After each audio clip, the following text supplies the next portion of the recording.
Hi, my name is Ben, My name's Tim. and this is our home security system project for NG 1020. Here we done up a little flowchart explaining how our project works and what we implemented into our design. So first of all, we're going to start, and the first thing that comes up is a user settings display. This is a series of questions asking the user what they would like to arm and how they would like to arm their security system. It's going to come over here, and these are the three components of things that will trip the alarm. We have sound sensor, motion sensor, and temperature sensor. These are the three things, along with their thresholds, that can trigger the alarms.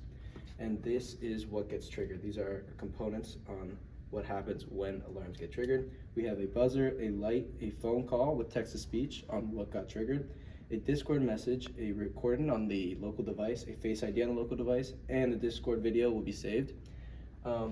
Then, after the settings are determined, we go on to our main loop, where these three components get constantly tested on if they get triggered or not.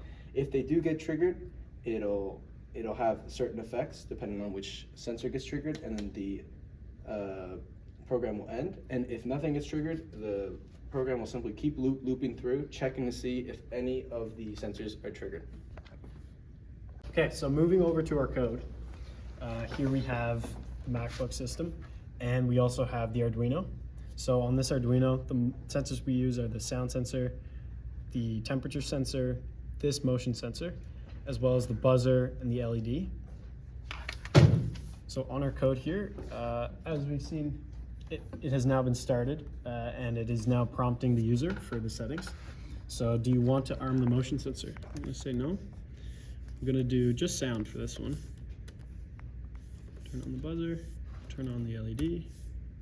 So these are all things that will turn on in the case that the test sensors get tripped. So do you want an emergency call? Yes. Discord messaging? Yes. Camera recording? Yes. Do you want to use new Discord settings? Nope. You want to use new camera settings. Enter how long a video you would like to capture in seconds. I'll say 30 seconds.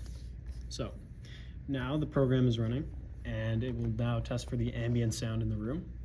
So this will collect a long list, and once it enters the main loop, it will compare the main loop values against the ones that it's just sensed.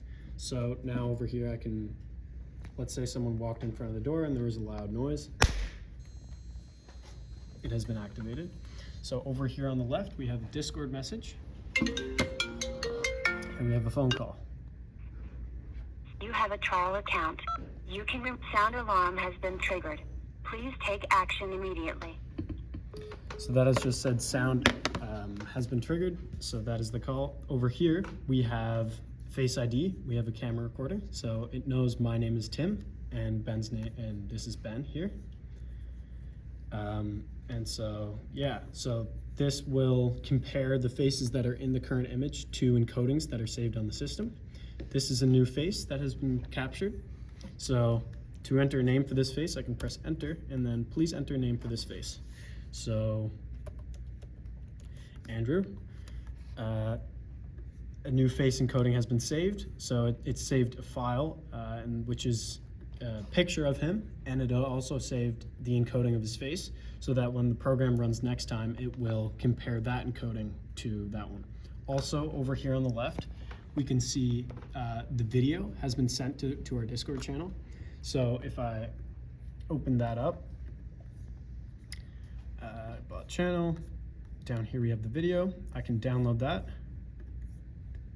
and I can take that video from here, move it over here, and then open that. And here's the time-lapse video of what just happened. So that is our home security system. I hope you enjoyed it.